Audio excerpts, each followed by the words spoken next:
In the name of God, the most gracious, the most merciful. Peace be upon you. Welcome to another session of From the Desk of Ghamidi. The chain of discussion on the 23 questions series continues. Today we have its 69th episode, and the issue of takfir or excommunication from Islam is under discussion. We are about to begin the second session on this issue. Let us begin. Thank you very much, Ghamidi Sahib, for your time. In the first session, we looked at who are people in the Quran who are referred to as disbelievers, the people who were the subject of discussion, and whom the Quran, who are those people? What is their nature and what was their position? And apart from them, the groups that presently exist in the world who do not subscribe to Islam, what should be our attitude toward them? What should we call them? You had initiated this discussion.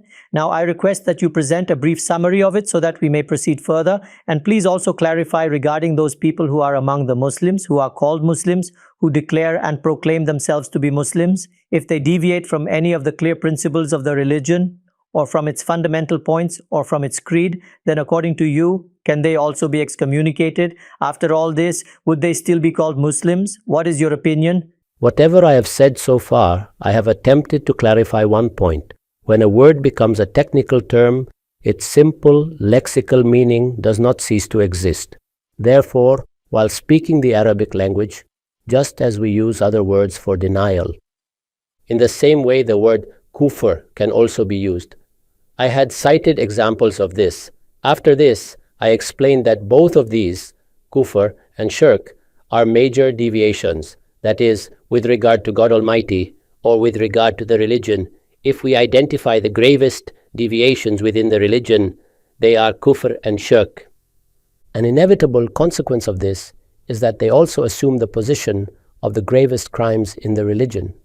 The harshest and most severe punishments are described concerning them in the Quran. I had stated that the Quran says regarding shirk that those people who appear in the presence of God Almighty with it, all their other mistakes may be pardoned. However, God Almighty will not pardon someone who knowingly associated a partner with Him. This point has also been elaborated regarding kufr, and repeatedly so, that its punishment amounts to a tremendous torment. It is hellfire. It is a painful and agonizing punishment. Hence, both are enormous crimes. This has been clarified by the Quran. Since these are grave deviations in the religion, every person should be invited through dawah to save himself from this serious crime. I stated that when we say about a person that he is a mushrik, a polytheist, or a kafir, a disbeliever, one form of it is that he himself confesses to it. He accepts that, yes, I am a mushrik. According to me, shirk is the true religion. I have adopted this religion. Likewise, just as I say I am a Muslim, and according to me Islam is the true religion of God Almighty, and I am a believer in it. Thus, if a person in this manner declares his disbelief or proclaims his polytheism, then it is similar to when a person comes forward and accepts that he is a thief, or says that he is an adulterer. There is no doubt in it. When he himself has acknowledged or confessed it, then you and I, any scholar or intellectual, or indeed all of humanity, can say this about him. There is no moral objection that applies to it. After this, I stated that there are people who do not confess to these crimes, that is, they are not proclaiming them. For example, at present, millions and billions of such people exist who call themselves Hindus, Christians, Buddhists, or associate themselves with some other identity. However, they are neither affirming something in the technical sense, nor denying something in that sense. They have not stated anything categorically in those terms. With regard to them, we will say exactly what they say about themselves. That is, if they call themselves Hindus, we too will call them Hindus. If they call themselves Christians, we too will call them Christians. And if we wish to use a general term, then we will say that they are non-Muslims. Non-Muslim is not a new label for them. Rather, it is simply a statement of fact that they are not Muslims, and they themselves acknowledge that they are not Muslims.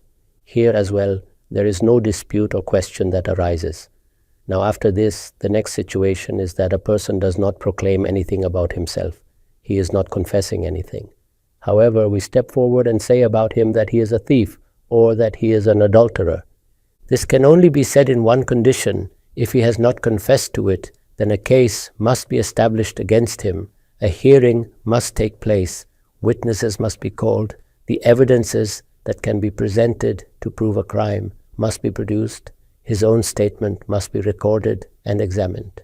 Then a judge issues a verdict that he is a thief or that he is an adulterer. Exactly the same situation applies here. Just as theft and adultery are crimes, in the same way, shirk and kufr are crimes. So when we attribute the commission of a crime to a person, then either we must present his confession or we must prove it, not merely on the basis of our own impression about him, but by proving it in a court of justice, that is, in a court which has the authority to pass a judgment on it, just as we file our cases in courts of law in this world. I explained to you with examples that if I see a person with my own eyes committing adultery, I cannot declare him an adulterer. If I say so, then according to Islamic law, I will be lashed with 80 lashes on my back. I am bound by the principle that if I wish to accuse someone of this, then I must approach the court, present witnesses, and there is even a minimum number set for the witnesses. Only when this condition is fulfilled am I allowed to utter such a word, and that too only when the court issues its judgment that my testimony has been accepted and the court itself declares him to be an adulterer. The same applies to crimes of a lesser order. I have applied this rational principle to the people who are presently living in this world. With regard to them, we will adopt exactly the same principle. If any among them has confessed to his kufr or shirk, and he says that he denies such and such a matter, and when some dawah is presented to him, he refuses to accept it, saying, as the Quran has quoted, "Inna bima ursiltum bihi kafirun." Indeed, we disbelieve in that with which you have been sent. Then we will say that he has confessed to his crime. Now he is a kafir. The same situation will apply in the case of shirk. And this is the rational principle. The same methodology will be adopted in the case of every crime or sin. That is, to say that something is a sin and to define it is entirely correct. It is an academic discussion. It is a matter related to dawah. To say that a kafir is such and such or a mushrik is such and such is like saying that a thief is such and an adulterer is such. There is no harm in this. However, when we make this allegation against a particular individual, then there are only two possibilities. Either he agrees to it or the allegation must be proven. Just as in cases of theft, murder, or adultery, limits and conditions are set and a specific court is designated for adjudication, similarly, for kufr and shirk, I have stated that the evidences which must be presented are termed in the Quran as the conclusive completion of God's proof. The meaning of Itmam al-Hujjah is that just as a process is carried out in a court in the case of a thief or an adulterer, the same process must be carried out with the person who has committed these crimes until the case is proven. Only thereafter may he be declared a mushrik or a kafir. This is what I had stated. Following this, I said to you that the jurisdiction to adjudicate such cases has not been granted to any worldly court. This will be the court of God Almighty. These crimes pertain to God as well. That is, none of these crimes pertain to individuals. My property was not stolen, nor was adultery committed within my society. Rather, these are crimes committed by human beings with respect to God Almighty. Whenever such crimes are committed, the court of God Almighty will pass judgment upon them. I had said that the court of God Almighty has passed this judgment in this world as well by sending the prophets. Its decree has been narrated. This decree was announced in the case of the people of Ad, the people of Thamud, the people of Shu'aib, and the people of Pharaoh. The Quran recounts the stories of these nations. It informs us that when the conclusive proof of God's truth was completed through the prophets, then God Almighty punished them. Thus, for them, the judgment was passed in this world. As for all the people who are presently living in this world, to decide who has committed kufr, who was a kafir, who committed shirk, and who was a mushrik, this will be decided in the court of God Almighty on the day of judgment. Now, since this case cannot be adjudicated in any court of this world, for this reason, for all the people who are presently living in this world, who number in the tens of millions, and follow some other religion, and do not subscribe to Islam, we will call them non-Muslims, or by whatever name they choose for themselves. If they call themselves Hindus, or Christians, or followers of Buddhism, we too will adopt the same name for them. This is the complete crux of my earlier discussion. Now we are taking the discussion further. Two more questions arise. One question is this: a person was a Muslim since he was born in a Muslim household. At some point in time, he leaves Islam. If we reflect, there can be two kinds of rejection here as well. One person quietly abandons this religion and becomes a Hindu, or he becomes a Christian or a Jew. Another person comes forward and says that he has examined this religion and considers all its ideas to be erroneous. He neither accepts God Almighty nor the messenger of God, or he says that he accepts God Almighty. However, he does not accept Muhammad, peace be upon him, as a messenger of God. By saying this, he thereby declares his kufr. This situation is exactly the same as what I explained earlier. That is, he is confessing himself. That is, he has confessed to it himself. He says, yes, I have now accepted shirk as my religion. I have become a Hindu. Or he says that he has become a Christian. We can call him a Christian as well. And since he is confessing that he has negated the religion of God Almighty, that is, he has negated Islam, he has become a denier of Islam. And he himself has stepped forward and announced it to the world. You should note that since there is liberty in our times, many people openly own their disbelief. They even do so on the media. Whatever you wish to call them, if they call themselves atheists, then we may call them atheists. If they call themselves kafir, we may call them kafir. If they associate themselves with some other religion or point of view, we may describe them accordingly. There is no valid objection in doing so. However, generally speaking, when people quietly renounce one religion and become followers of another, then with regard to them, in my opinion, we should say exactly the same thing that we say about the non-Muslims who presently exist in the world. That is, we will say that they too are non-Muslims.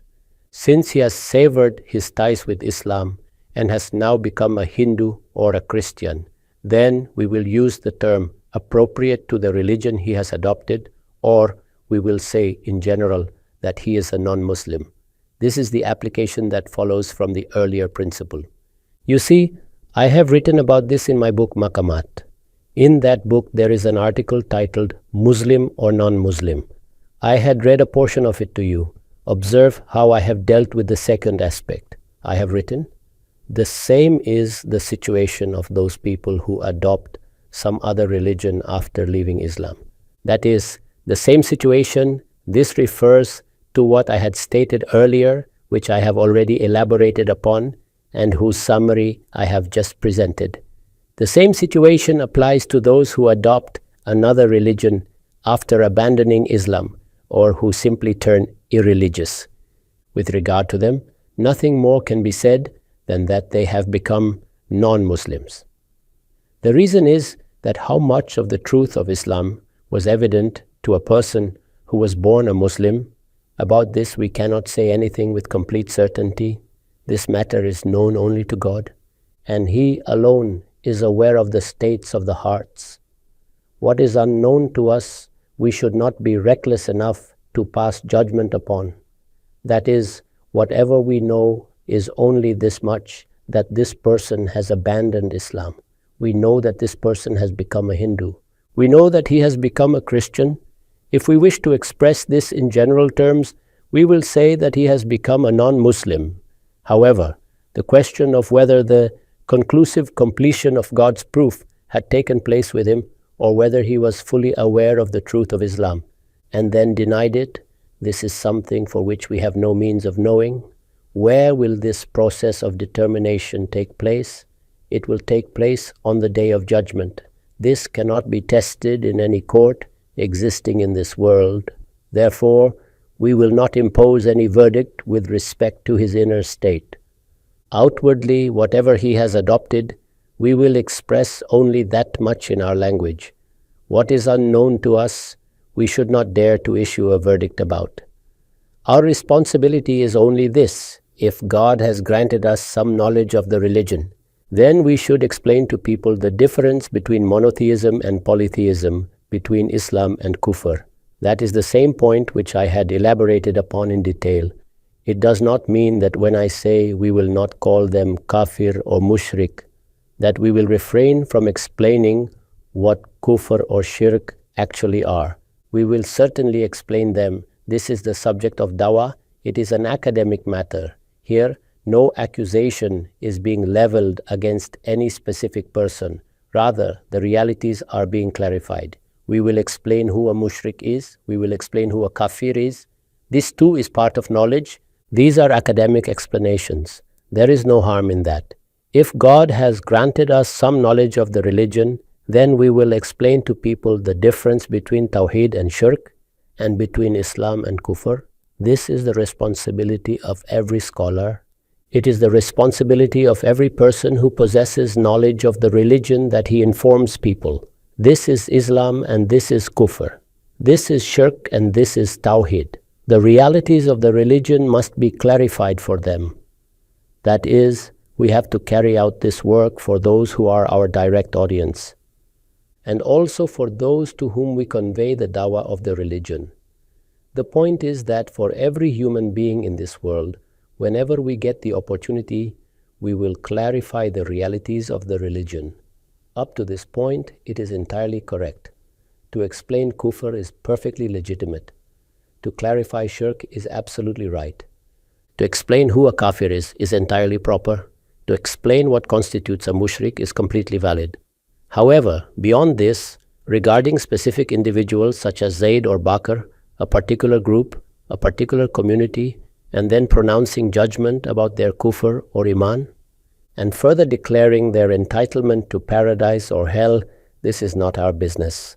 That is, this responsibility has neither been given to us by God, nor do we possess complete knowledge of it. We are not part of any judiciary in this regard, nor are we in a position to issue such judgments. And even if we were bold enough to pronounce such a verdict, we do not possess any means to enforce what would follow from it. I have written that this is God's work, and it should remain within His domain. Only God knows what portion of the truth was evident to any of His servants, how much He understood, where He presently stands in denial, and whether His denial has actually turned into a crime such that He may be declared a kafir, or whether He has become liable for punishment.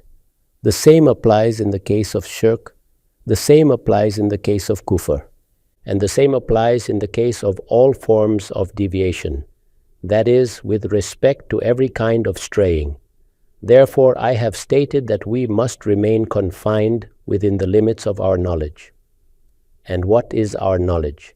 That a certain person has become a Hindu, or that a certain person has become a Christian, this we may state. And if we wish to speak in general terms, we may say that he has become a non-Muslim. However, beyond this, if we wish to attribute a crime to him, there are only two conditions, as I have already stated. Either he acknowledges it, in which case there is no doubt, or we establish and prove his crime. Only then can we say it. But how would we do that? We do not have the means for it. Since we do not possess any means for it, we cannot establish a court for this purpose. There is no justification for establishing such a court. Human beings have not been granted this right. Both of these crimes, kufr and shirk, relate to God Almighty. If their judgment has ever been passed on earth, it has always been passed by God Almighty Himself. As I mentioned, the decisions that were made regarding earlier nations are detailed in the Quran. For them, God sent His prophets and issued His decree upon the earth. And if judgment is to take place on the day of judgment, then its proceedings will occur in the court of that Lord who knows the secrets of the hearts. He will make it clear to every person that the dawah had reached you, you deliberately disbelieved, you were truthful, or you were lying. All these matters will become manifest in his court. If you reflect for a moment, this is exactly analogous to what we do in worldly courts. For crimes for which human beings are authorized to assign punishment, such as theft or adultery, as I mentioned, we follow a process. The matter comes before the court. Until that time, we do not even use the word criminal. We say accused. This person has been accused of such and such an act. Then there are court proceedings. And those court proceedings that are carried out in this world, we interpret them in our terminology as Itmam al-Hujjah. When it is repeatedly said that Itmam al-Hujjah did not take place, it means that those proceedings were not completed through which a person may be declared a convict. Right. Ghamidi Sahib, I would like to ask a question that has just come to my mind. A rational thinker might say that the number of non-Muslims presently existing in the world, or those who openly declare that they have abandoned Islam, from a practical perspective, they had 3 or 4 or 5 religions to choose from. They declined to accept any of those and adopted one in particular. Obviously, people are aware that Islam exists, Hinduism exists, Christianity exists. However, when someone becomes a Jew, then from the lexical point of view, has he not effectively rejected all other available options and adopted this one? So what is the issue in saying so? You see, this is a matter of practical observation. Practicality is a matter of our experience and perspective. We will have to describe what we know. We will have to ask him what exactly he has done. Sitting here, if I observe an act and form an opinion about it. For example, I am of the view that a certain person has committed adultery. Still, we will have to prove it. There will have to be court proceedings. It is not a simple matter. It is not a child's game that I simply throw an accusation toward you. This is the issuance of a verdict concerning a person. It is the imposition of a charge upon a particular individual. He is being found guilty of a crime. There are moral requirements attached to this. How can it be done without fulfilling them? But they do not feel bad if we call them a kafir. They would say that whether you call us non-Muslims or kafir, it makes no difference to us. I am telling you, call them and see. They will tell you what they like and what they dislike. And even if we assume that a particular person does not feel hurt, have we met every individual? Have we met tens of millions of people and confirmed from each of them that such words do not offend them? If so, then please publish your research with complete statistics. We often make such claims while sitting comfortably in our homes that someone does not feel bad or does not care. Often they do not even consider us worthy of response and therefore ignore the remark. But when I seriously present such a claim in a formal gathering, then we will see whether they regard it as appropriate or not. However, what is the real issue here? We are trying to understand our moral responsibility. That is the point. How are we to present a matter? If I stand in a gathering and call someone a thief or an adulterer, and he does not consider my remark worthy of reply, does that justify my action? The question is that I am a Muslim. Every word that I utter must remain within the limits taught by our religion.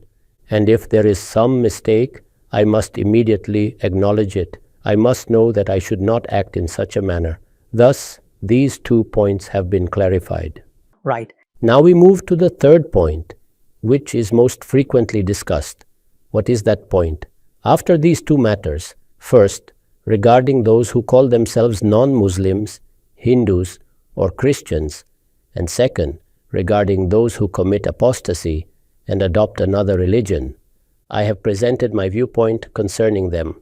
After this, the matter concerns those who are Muslims. They not only accept that they are Muslims, but they insist upon it. That is, whether you speak to them as individuals or as a group, they firmly maintain that they are Muslims. They affirm Islam. Obviously. Just as I say that I am a Muslim, they too claim to be Muslims. Now consider this carefully. They are Muslims. They accept being Muslims and even insist upon it. However, and this, however, must be properly understood, while they claim to be Muslims, they adopt some creed or belief or some practice that is generally regarded as being contrary to the teachings of Islam. What do you mean by generally? Generally means according to Muslims at large. For example, if you ask someone whether belief in angels is necessary and a particular individual denies belief in angels, then people will say that this is against the teachings of Islam. That is, it concerns matters that are widely known among Muslims. And he is denying something well established, or they adopt some belief or practice that is generally thought to be contrary to Islamic teachings, or they adopt an interpretation of a verse of the Quran or a hadith and assert that the verse means such and such, or that the hadith implies such and such. Here, they are not rejecting any verse of the Quran, nor are they rejecting any hadith. Rather, they are interpreting them.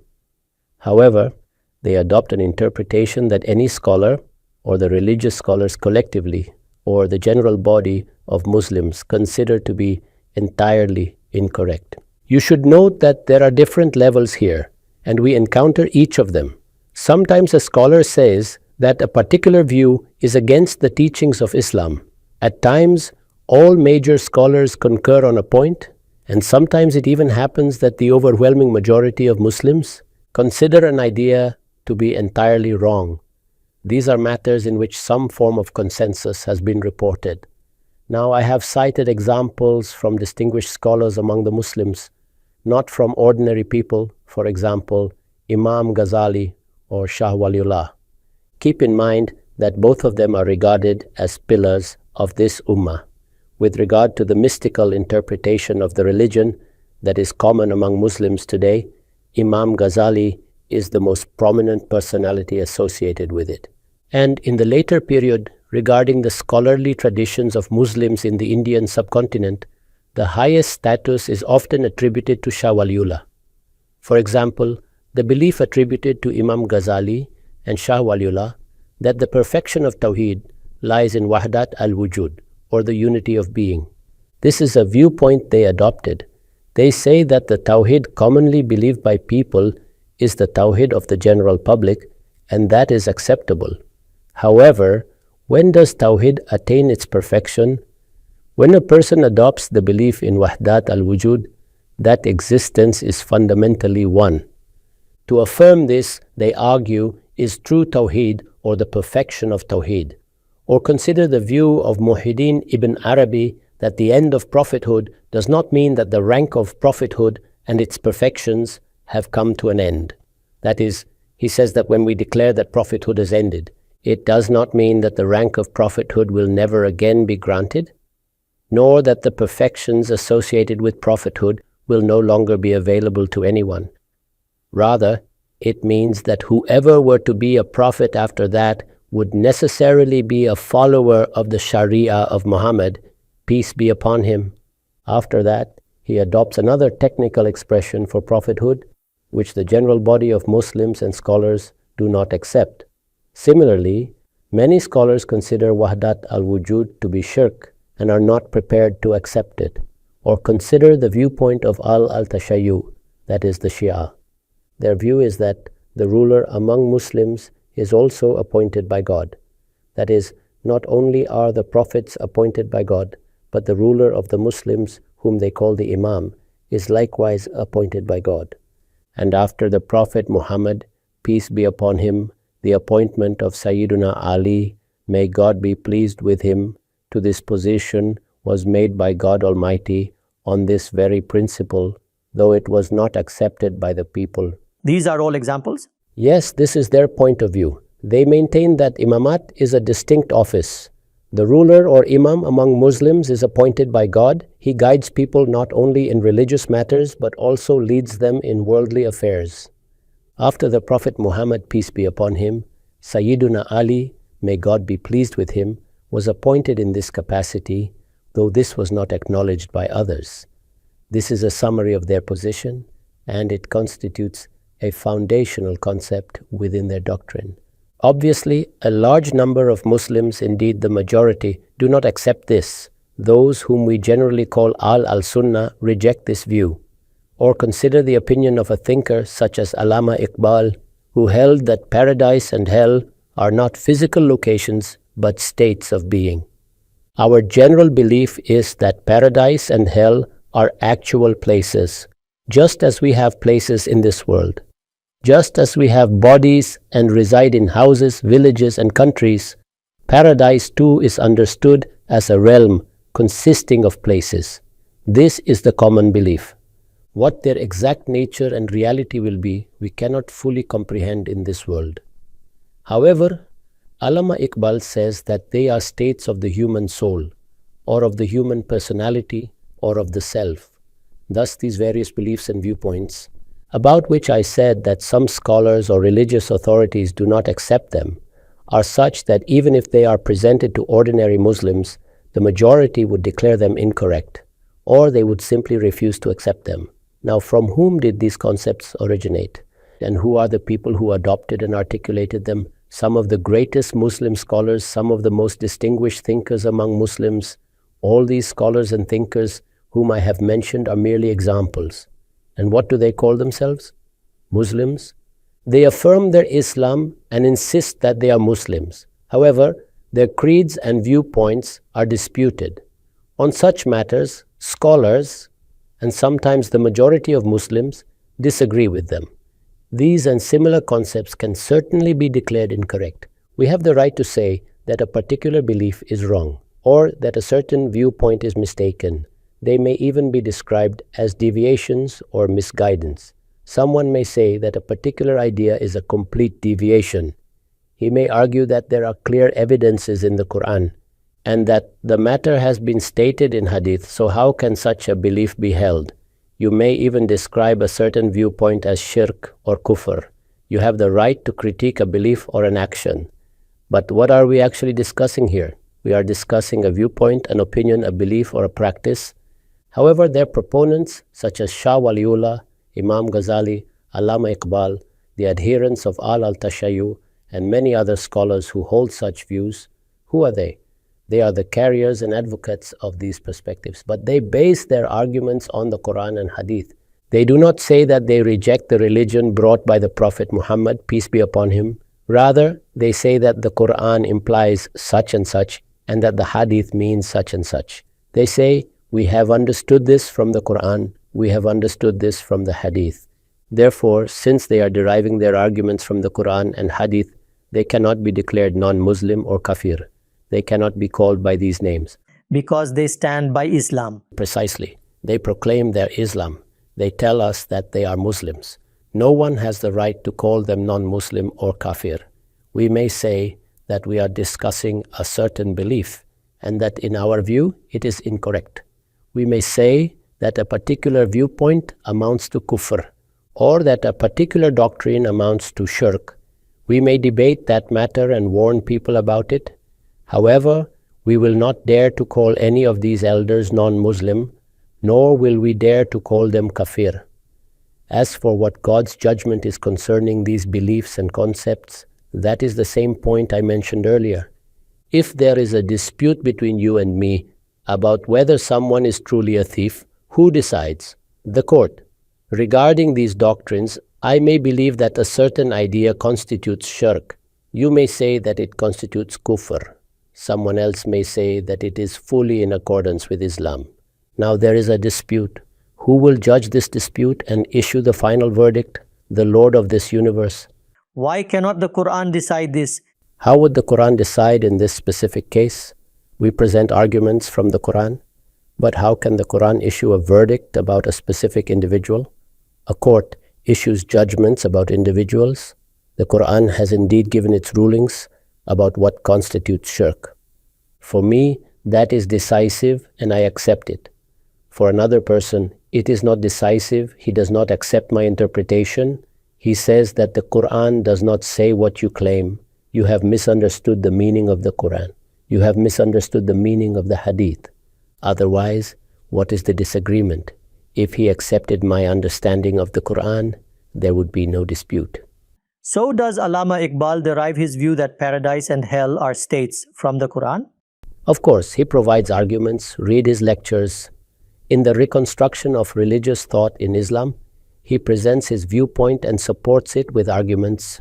He cites verses of the Quran, for example. He reflects upon descriptions of the hereafter and interprets them philosophically. He explains their meanings in that light. For instance, the Quran says, Jannatin tajri min tahtiha al-anharu. He interprets such descriptions in a particular way, arguing that they signify experiential states rather than merely physical locations. All our great scholars speak in this manner. Do you think they make such claims without reference to the Quran and Hadith? They say that the Quran and Hadith state something in a particular way and that they have understood it accordingly. So the question is, what is God's decision in such cases? It becomes a matter for divine judgment. They claim to be Muslims. With regard to the servant of God, That is, the person himself says that he is not a thief. I claim that I saw you stealing. Now I must establish and prove the charge. For that, I will take the matter to court. So which court has the authority to decide matters of shirk and kufr? It is the court of Allah. What is God's decision regarding these beliefs and viewpoints? For that, we must wait until Judgment Day. If a prophet were to come, he would have come and announced the verdict, just as the Quran declared God's decree regarding certain Christian beliefs. they too were interpreting some verse or understanding it in a particular way. Of course, they were interpreting their scripture. Then, the Quran, through the Prophet, peace be upon him, declared God's judgment about those beliefs.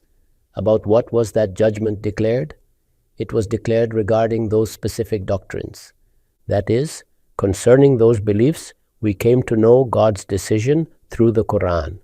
For some beliefs and viewpoints, God's judgment has been made known to us through revelation. But for others, we must wait until Judgment Day to know God's final decree. As for what will happen on that day, where Allah will make me stand, where you will stand, in which row Imam Ghazali or Shah Waliullah will be placed, that will be known there.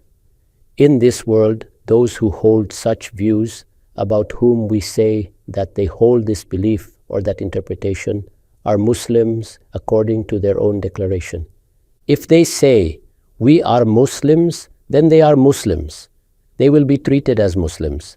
We will discuss matters with them, assuming that they are Muslims. We will say, since you are a Muslim, I am telling you that this particular belief of yours goes against Islam. A very important point. They will be considered Muslims, and all dealings with them will be conducted as with any member of the Muslim community. That includes marriage, divorce, and all matters of rights and duties. All such dealings will take place as they do among Muslims. It is the right of the scholars that mistakes be pointed out.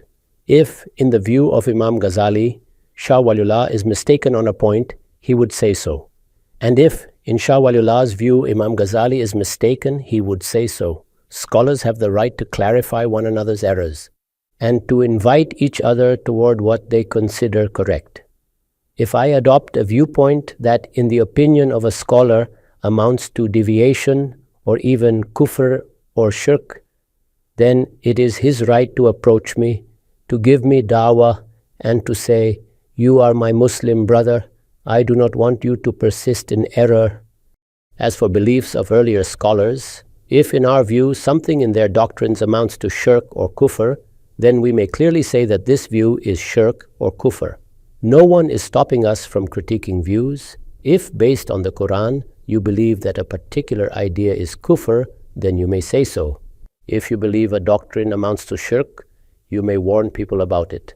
But if the other person responds, you have misunderstood the Quran, your interpretation is incorrect, then the matter becomes disputed. It becomes like a lawsuit. Where will its final judgment take place? In a court. And which court has jurisdiction over such matters? The court of Allah. If something is shirk or kufr in their beliefs, then it should be called shirk or kufr. People should be warned, such and such scholar adopted an incorrect view.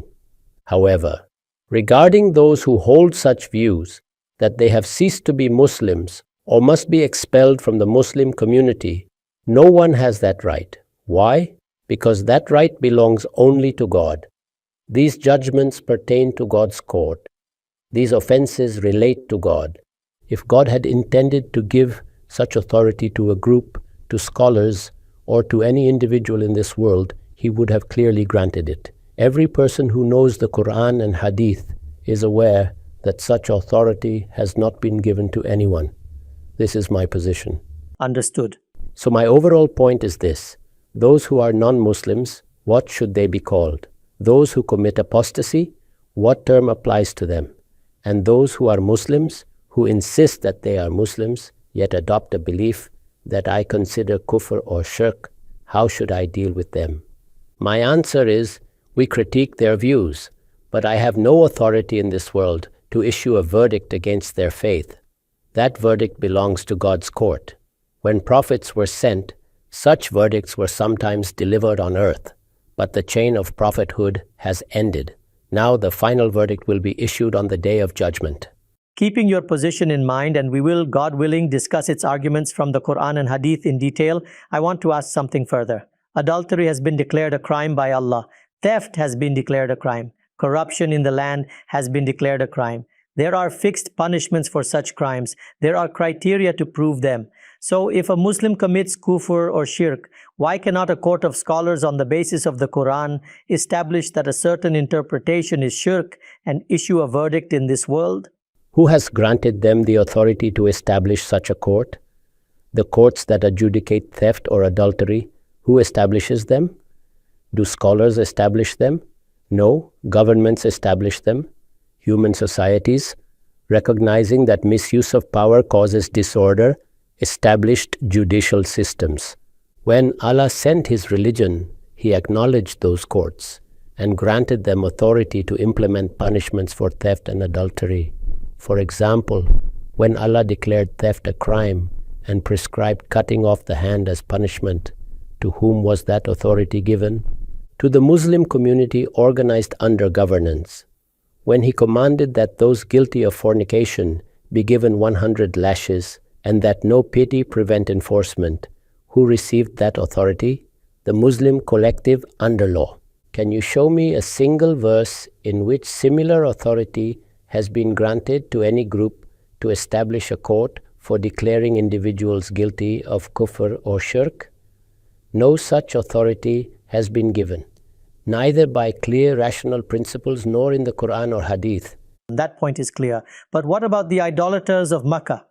At the beginning of Surah Zumar, when they were asked why they committed shirk, they replied, "Ma na'buduhum illa liyuqarribuna ila Allahi zulfa." We worship them only so that they may bring us nearer to Allah. They too justified their actions, yet that was not accepted. They were interpreting shirk while remaining committed to it. Likewise, a person may attempt to justify kufr while persisting in kufr.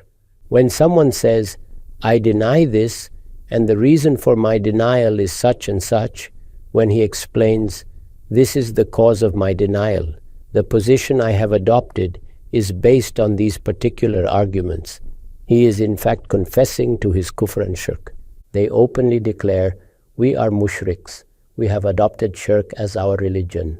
We have embraced kufr.